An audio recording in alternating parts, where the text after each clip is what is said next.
আচ্ছা, আজি আমি CITU আৰু কৃষক সংগঠনসমূহে দক্ষিণ কামৰূপতো সমগ্ৰ দেশজুৰি হৈ থকা জেল ভৰাও কাৰ্যসূচীৰ লগত অংশগ্ৰহণ কৰিছিলোঁ। আমি বাটৰ হাতত প্ৰায় 500তকৈও অধিক শ্ৰমিক কৃষকে আমি লগ লাগি তাৰ পৰা আমি এটা সমদল কৰিলোঁ আৰু সমদল কৰি আমি জেলত যাৱাৰ কাৰণে আহিছিলোঁ। আপোনালোকে দেখিছে যে আমাৰ যিসকল শ্ৰমিক কৰ্মচাৰী, এই শ্ৰমিক কৰ্মচাৰীসকলৰ কাৰণে বৰ্তমান যিখন বিজেপি চৰকাৰ, এইখন সাংঘাতিকভাৱে আজি অত্যাচাৰী চৰকাৰ আৰু শ্ৰমিক বিৰোধী চৰকাৰ।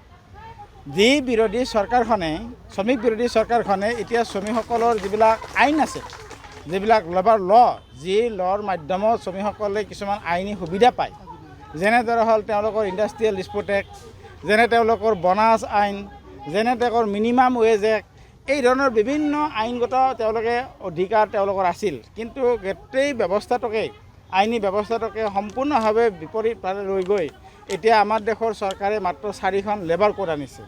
যি লেবাৰ কোডৰ মাধ্যমত আজি আমাৰ দেশৰ পুঁজিপতি আৰু আমাৰ যিবিলাক ধৰা হ'ল ডাঙৰ ডাঙৰ কৰ্পৰেট, এইসকলক আজি তেওঁলোকে আপোনাৰ লুট কৰাৰ কাৰণে, শ্ৰমিকসকলক বেছিভাৱে শোষণ কৰাৰ কাৰণে তেওঁলোকে বাট মুকলি কৰি দিব। গতিকে স্বাভাৱিকভাৱে আজি আমি CITUৰ ফালৰ পৰা আমি বহু আন্দোলন কৰিলোঁ যে লেবাৰ কোড অতি শীঘ্ৰে উঠাই ল'ব লাগে, এইটো বন্ধ ৰাখিব লাগে। কেৱল আমাৰ ইয়াতে নহয়, সমগ্ৰ দেশজুৰি হৈছে। এই আন্দোলনৰ পিছতো চৰকাৰৰ কোনো গুৰুত্ব নাই। একেধৰণে কৃষক সংগঠনবিলাকেও তেওঁলোকৰ বিভিন্ন সমস্যাৰ সমাধানৰ কাৰণে আন্দোলন কৰিছে, এই ক্ষেত্ৰতো কোনো ধৰণৰ গুৰুত্ব নাই। তেনেকুৱা এটা অৱস্থাত আজি আমাৰ সকলো শ্ৰমিক সংগঠন আৰু কৃষক সংগঠনবিলাকে লগ হৈ জেললৈ যাওঁ বুলি আমি আহিছিলোঁ।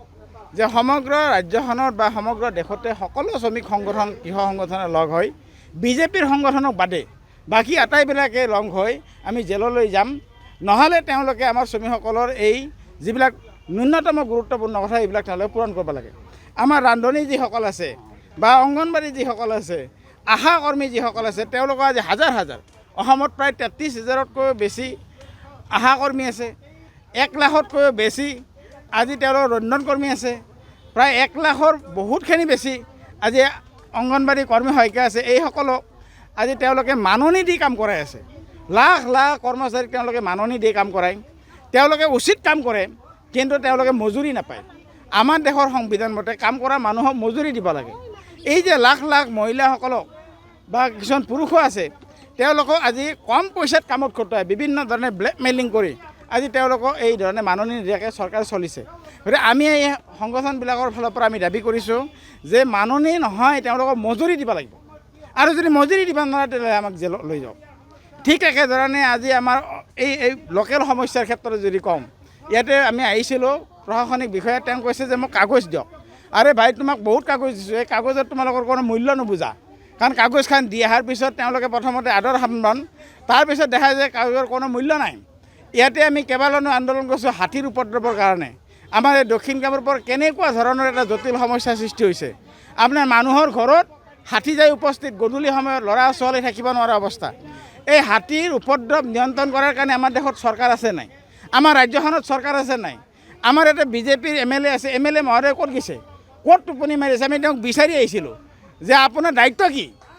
আমি আপোনাক কিয় আমাৰ ৰাইজে তেওঁ MLA কৰিছে?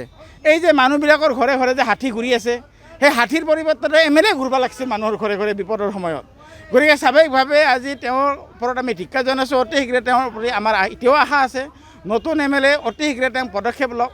আৰু এটা গুৰুত্বপূৰ্ণ কথা, আমি আপোনাৰ বাটৰ হাতৰ পৰা মিছিল কৰিছোঁ, আৰু দক্ষিণ কামৰূপৰ পৰা ৰাইজে এটা জটিল সমস্যাৰ ভুগি আছে, এইটো আমাৰ ৰাস্তাটো। তেওঁলোকে উন্নয়নৰ কথা কৈ আছে, উন্নয়নৰ নাম কৈ তেওঁলোকে এতিয়া বাইপাছ ৰাস্তা হাইৱে বনাই আছে। আপোনাৰ বঙাৰাৰ পৰা আমাৰ সাতপখুলি এইপিনেদি ওলাব। এই কথাটো তেওঁলোকে উন্নয়নৰ নাম কৈ এতিয়া যিখিনি ৰাস্তাইদি আমাৰ বিজয়নগৰৰ মাজেদি বা এতিয়া আপোনাৰ বঙাৰা হৈ এই যে আমাৰ সাতপখুলি এই অঞ্চলত যে ওলোৱা এই ৰাস্তাটো আপোনাৰ এনেধৰণে ভাঙিছি, নষ্ট হৈছে। এইবিলাক মেৰামতি কৰাৰ কাৰণে তেওঁলোকৰ কিবা ব্যৱস্থা আছেনে? যদি নাই, তেওঁলোকে কিয় চৰকাৰ কৰি আছে? এই যে প্ৰশাসনিক ব্যৱস্থাটো তেওঁলোকেতো নিজে কলম লিখিব পাৰে, তেওঁলোকে নিজৰ সন্মুখত চাই আছে। আজি বিজয়নগৰত কেইবাটাও ই ৰিক্সা চালকে এক্সিডেণ্ট হৈ মৰি গ'ল। আমি তেওঁ এতিয়া দৰখাস্ত দিম যে আপোনাক আমি দাবী কৰিছোঁ আপুনি ইমিডিয়েট আজিৰ ভিতৰতে কাম কৰক। তেওঁ কৈছে মই কাম কৰাৰ চেষ্টা কৰিম। আজিৰ ভিতৰতে যদি কালিৰ ভিতৰতে কৰক, নহ'লে কিন্তু আমি ৰাইজ আৰু পুনৰ আপোনাৰ ওচৰত আহিম। আপোনাৰ এই মিছা প্ৰতিশ্ৰুতিৰ আমি প্ৰত্যুত্তৰ দিম। গতিকে স্বাভাৱিকভাৱে আজি আমাৰ শ্ৰমিক কৃষক আটাইবোৰ সংগঠনে সমগ্ৰ দেশজুৰি হোৱা এই আন্দোলনৰ লগতে আমি দক্ষিণ কামৰূপৰ এই অঞ্চলৰ যিবিলাক স্থানীয় সমস্যা এই স্থানীয় সমস্যাবিলাকো আমি ইয়াতে যোগ কৰিছোঁ।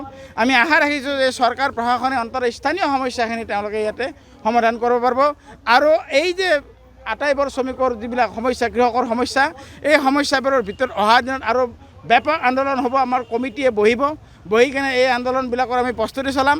আপোনালোকে সেই ক্ষেত্ৰত সহায় সহযোগিতা কৰিব লাগিব। আমি আশা ৰাখিছোঁ ৰাইজে আমাক এই সহযোগিতা কৰিব। ধন্যবাদ। যিকোনো খবৰৰ বাবে যোগাযোগ কৰক 9181 307 221 আমাৰ এই নম্বৰত।